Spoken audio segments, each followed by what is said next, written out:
So once these are programmed, then I have the printout.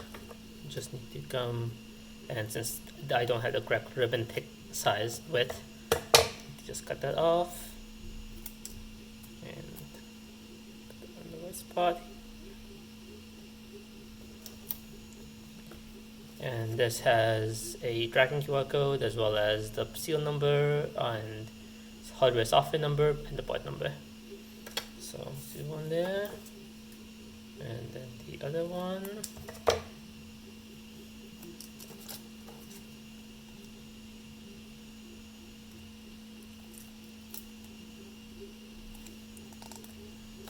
And then they get assembled with bottom plate, middle plate, and checking to make sure there's no printing on the top plate there, and that lines up with the dot. And then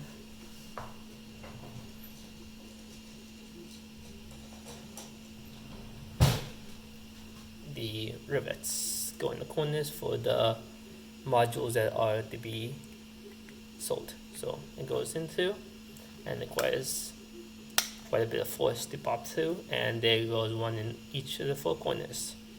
Sometimes it needs to be pushed down like this, and then two more. And for the ones that I'll be using, they just get stacked up and put aside.